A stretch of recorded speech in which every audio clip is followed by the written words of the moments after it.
अस्सलाम वालेकुम। हम पढ़ रहे थे periodic trend in physical properties. आज इसमें हमने पढ़ना है oxidation state. The oxidation number of an atom in a compound is the charge with the sign which it would carry in a compound. जब एक एटम एक कंपाउंड में होता है तो उस पर जो चार्ज होगा साइन के साथ, तो वो उसकी ऑक्सीडेशन नंबर कहलाएगा। In ionic compound it is equal to the number of electron gain और लूज बाय द एटम। अब आयनिक कंपाउंड जो बनते हैं वो इलेक्ट्रॉन्स के गेन और लॉस की वजह से बनते हैं। तो जितने वो इलेक्ट्रॉन लूज़ करेगा या गेन करेगा तो वो उसकी ऑक्सीडेशन नंबर होगा। जैसे कि sodium chloride, oxidation state of sodium is +1 क्योंकि वो एक इलेक्ट्रॉन लूज़ करता है और +1 चार्ज पे आ जाता है। और जो क्लोरीन होता है वो सोडियम का दिया हुआ इलेक्ट्रॉन जो है वो गेन करके -1 चार्ज आता है और वो उनकी ऑक्सीडेशन स्टेट होती है, उनका ऑक्सीडेशन नंबर होता है। फिर आते हैं in covalent compound. It is decided on the basis of difference in the relative electronegativities. अब जो कोवेलेंट कंपाउंड होते हैं वो शेयरिंग ऑफ इलेक्ट्रॉन से बनते हैं।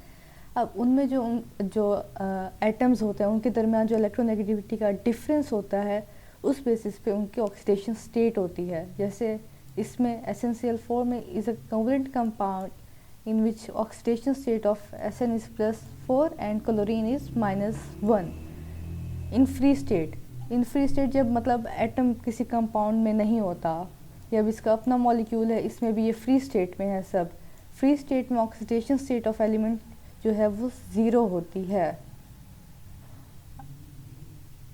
फिर आ जाते हैं ऑक्सीडेशन स्टेट के पीरियोडिक ट्रेंड पे across the period. Typical element subgroup A. The oxidation state of typical element is directly or indirectly related to the group number to which the element of belongs in periodic table। अब जो element जिस group से belong करेगा उसके oxidation state भी उस group के according होगी। जैसे कि the elements of group 1 to 4a have same oxidation states as the group numbers. अब 1 से 4a तक हम जाते हैं आगे तो उसमें ऑक्सीडेशन स्टेट वही होगी जो उनका ग्रुप नंबर है। जैसे कि 1a में ऑक्सीडेशन होगी स्टेट 1 होगी, 2a में 2 होगी, 3a में 3 होगी और 4a में 4 होगी। Just as boron, aluminium, gallium belongs to group 3a, hence they always show oxidation state of +3। मतलब ये 3 इलेक्ट्रॉन लूज करेंगे। So for the elements of these groups, the oxidation state is same as the number of electron present in the valence shell। अब जो group number होता है उतने ही valence shell में उतने ही नंबर ऑफ इलेक्ट्रॉन्स होते हैं। तो मतलब same number of electrons in valence shell, group number भी वही हुआ और उनकी ऑक्सीडेशन स्टेट है वो भी वही होगी। जैसे इसमें ग्रुप 3a की एग्जांपल दी हुई है। अब 3a ग्रुप है और इसमें वैलेंस शेल में इलेक्ट्रॉन्स भी 3 होते हैं और उनकी ऑक्सीडेशन स्टेट भी +3 है। अब जाते हैं for the group of elements of group 5a, the oxidation states are neither the number of electrons present in the valence shell which is same as the group number. मतलब जितने group number है उतने ही valence electrons present होंगे valence shell में और वो उसकी ऑक्सीडेशन स्टेट होगी। या फिर the number of vacancies available in these, या फिर मतलब कि जितने इलेक्ट्रॉन्स और उस वैलेंस शेल में और इलेक्ट्रॉन्स ऐड हो सकते हैं। ऑक्टेट कंप्लीट करने के लिए जैसे 8 इलेक्ट्रॉन्स चाहिए होते हैं। अब 5a में वैलेंस शेल में 5 इलेक्ट्रॉन्स तो है, या तो वो 5 जो है वो ऑक्सीडेशन स्टेट होगी या जितने और इलेक्ट्रॉन्स उसमें ऐड हो सकते हैं। अब ऑक्टेट कंप्लीट करने के लिए 3 इलेक्ट्रॉन्स चाहिए तो इनकी ऑक्सीडेशन स्टेट +3 भी हो सकती है, या +3 होगी या +5 होगी। +5 हो गए वैलेंस इलेक्ट्रॉन्स और +3 हो गए इनमें जो वैकेंसीज होंगी। जैसे सोडियम, पोटाशियम, एंटीमनी और आर्सेनिक में जो होती हैं उनकी +3 या +5 ऑक्सीडेशन स्टेट होती हैं। फिर आ जाते हैं एलिमेंट्स ऑफ ग्रुप 6 से शो सिमिलर बिहेवियर। मतलब जैसे 5a के एलिमेंट्स ने बिहेवियर शो किया, 6a की भी वही बिहेवियर शो करते हैं। इन H2SO4 sulphur show oxidation state of +6। मतलब सल्फ्यूरिक एसिड में जो सल्फर की ऑक्सीडेशन होगी +6, जो कि उसमें वैलेंस शेल के इलेक्ट्रॉन्स हैं वो +6 है। 6 ग्रुप है, वैलेंस शेल में इलेक्ट्रॉन्स भी +6 हैं और उसकी ऑक्सीडेशन स्टेट भी +3 है। which is the number of electrons in outermost shell, whereas its oxidation state is -2 in H2S, which is the number of vacancies. मतलब 2 और इलेक्ट्रॉन इसमें ऐड हो सकते हैं इस वैलेंस शेल में ऑक्टेट कंप्लीट करने के लिए, और ये भी इसकी ऑक्सीडेशन स्टेट होती है on the basis of vacancies. फिर आ जाते हैं in group 7A elements, oxidation state is always 1 which is again the number of vacancies in outermost shell. अब जो 7A है इसमें जो वैलेंस शेल है उसमें 7 इलेक्ट्रॉन्स होते हैं। ये इजीली अपने इलेक्ट्रॉन्स लूज़ नहीं कर सकते, जबकि ये गेन आसानी से कर सकते हैं, और इनको सिर्फ एक इलेक्ट्रॉन चाहिए होता है अपना ऑक्टेट कंप्लीट करने के लिए। तो ये -1 ऑक्सीडेशन स्टेट करते हैं ये सारे हेलोजेंस जो होते हैं 7A में। फिर आ जाते हैं group 8A elements which are also called zero group elements, जो कि नोबल गैसेज होती हैं, usually show zero oxidation state because there is no vacancies in outermost shell.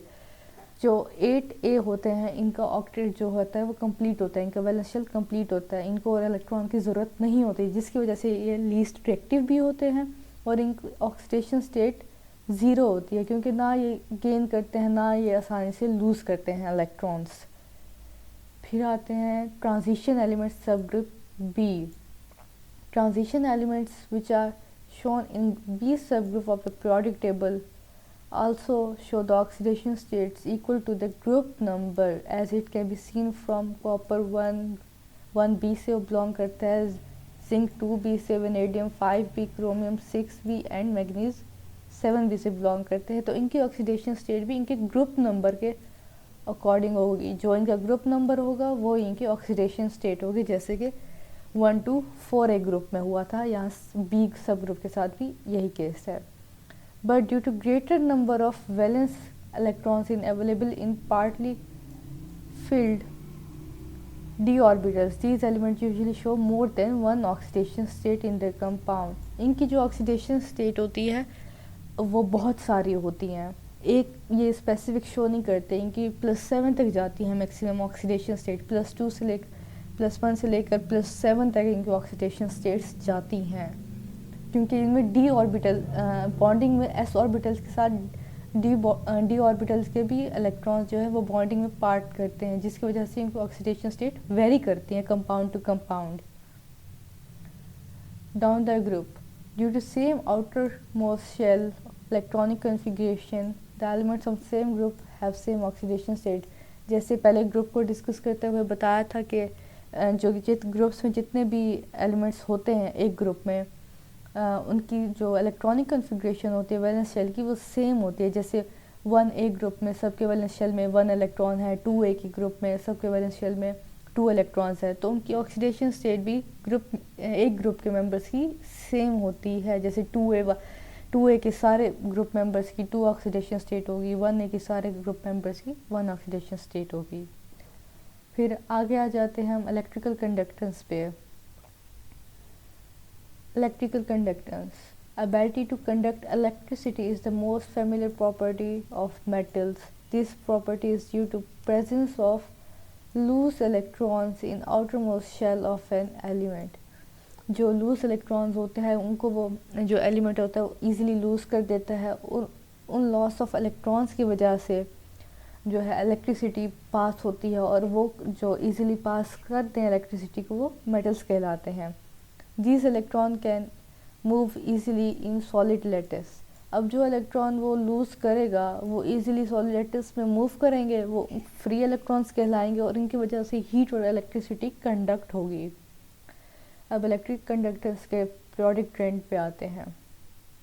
Electric conductance is present in metals in group A, 1A and 2A. It increases from top to bottom but individual variations are present in different atoms. मतलब जैसे हम down the group move करेंगे size बड़ा होगा, atom का size बड़ा होगा, nuclear attraction कम हो जाएगी, और जो एटम है वो इजीली इलेक्ट्रॉन लूज़ कर देगा। जब वो इजीली इलेक्ट्रॉन लूज़ करेगा तो हीट एंड इलेक्ट्रिसिटी उसमें से पास हो जाएगी। तो इस तरह से down the group electric conductance बढ़ती है साइज़ के बढ़ने की वजह से, लेकिन जो डिफरेंट एटम्स हैं वो अपने अलग अलग वेरिएशंस भी शो करते हैं। Metals of 1b group are known as coinage metals. They have extraordinary high values of electrical conductance. अब जो 1b के हैं, ये 1b, इनको कहते हैं coinage metals. इनकी बहुत ज़्यादा इलेक्ट्रिकल कंडक्टेंस होती है इनमें। Non metals of group 4a and 7a show much low electrical conductance. 6a and 7a show low electrical conductance, hence they are considered as non-conductors. अब जैसे हम मूव करते हैं लेफ़्ट टू राइट तो size जो है वो छोटा होता जाता है, न्यूक्लियर अट्रैक्शन बहुत ज़्यादा होती जाती है, इजीली इलेक्ट्रॉन लूज़ नहीं होते। इस वजह से जो ये हैं बहुत लो इलेक्ट्रिकल कंडक्टेंस शो करते हैं और नॉन मेटल्स भी कहलाते हैं, इस वजह से नॉन कंडक्टर्स भी होते हैं ये। Electrical conductance varies abruptly in transition metals, therefore they do not follow general trend. अब जो ट्रांजिशन है 20 सब ग्रुप, इनमें कोई जनरल ट्रेंड नहीं दिया गया इसको, इलेक्ट्रिकल कंडक्टेंस को, ये वेरी करती हैं बहुत। कार्बन हैज़ 2 फॉर्म्स, कार्बन की 2 फॉर्म होती हैं। Diamond, all the valence electron of carbon in diamond are tetrahedrally bonded. अब इसमें कार्बन के सारे जो एटम्स हैं वो टेट्राहेड्रल शेप बनाते हैं, sp3 हाइब्रिडाइजेशन होती है और एक जॉइंट स्ट्रक्चर बनाता है जिसमें इलेक्ट्रॉन्स फ्री नहीं होते मूव करने के लिए, जिसकी वजह से डायमंड नॉन कंडक्टर होता है। नॉन कंडक्टर होता है क्योंकि इसमें जो इलेक्ट्रॉन बॉन्ड है वो स्ट्रॉन्ग होता है, इलेक्ट्रॉन्स इजीली लूज नहीं होते और इलेक्ट्रिसिटी और हीट पास नहीं होती, इसलिए डायमंड जो कार्बन की फॉर्म है वो नॉन कंडक्टर होता है। जबकि कार्बन की ही फॉर्म में ग्रेफाइट जब आता है तो इसमें 4 में से 1 इलेक्ट्रॉन, जैसे कार्बन 4th A ग्रुप से बिलोंग करता है, इसके वैलेंस शेल में 4 इलेक्ट्रॉन्स होते हैं, तो इसमें 4 में से जब ग्रेफाइट होता है 4 में से जो 1 इलेक्ट्रॉन है वो फ्री होता है, free to move. Therefore graphite is fairly good conductor. इस एक फ्री इलेक्ट्रॉन्स की वजह से हीट और इलेक्ट्रिसिटी जो है वो ग्रेफाइट से पास हो सकती है, इसकी वजह से ये गुड कंडक्टर है। जबकि डायमंड में कोई भी फ्री इलेक्ट्रॉन नहीं होता, जिसकी वजह से ये नॉन कंडक्टर है।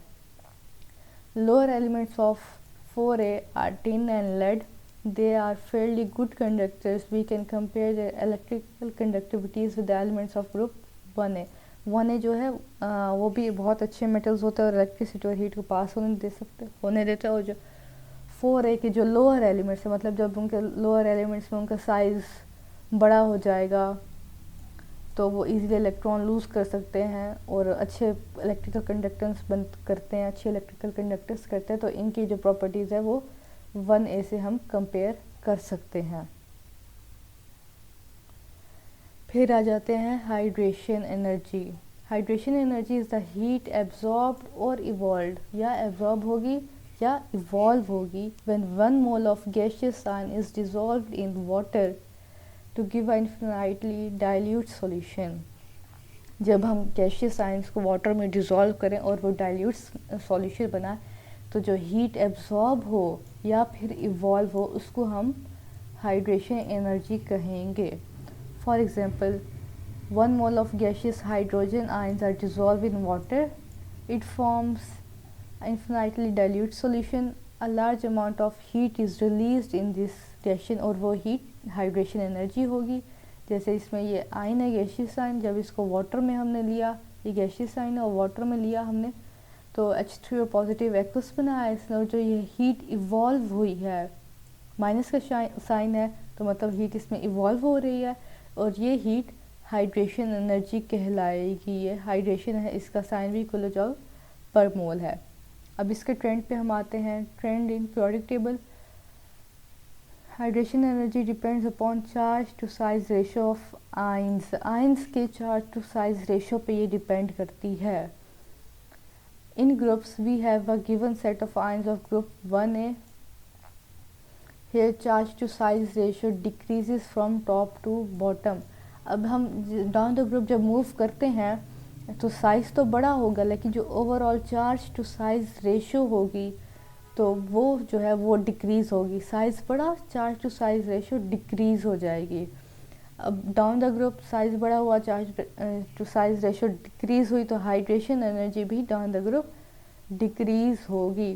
जैसे कि इसमें अब चार्ज टू साइज़ रेशो जो है वो डिक्रीज़ हो रही है क्योंकि साइज़ इंक्रीज़ हो रहा है, और लेकिन charge to size ratio decrease हो रही है, हाइड्रेशन एनर्जी भी डिक्रीज़ होगी।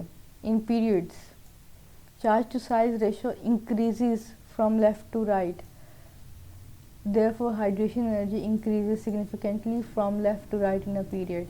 अब हम जब लेफ़्ट टू राइट मूव करेंगे पीरियड में, साइज़ तो डिक्रीज़ होगा लेकिन जो overall charge to size ratio है वो इंक्रीज़ करेगी, therefore hydration energy increases। अब हमने लेफ़्ट टू राइट मूव किया, अब पीरियड में हम लेफ़्ट टू राइट मूव करेंगे, जो साइज़ है वो डिक्रीज़ करेगा लेकिन जो overall charge to size ratio है वो इंक्रीज़ कर जाएगी, और इस तरह हाइड्रेशन एनर्जी भी इंक्रीज़ कर जाएगी।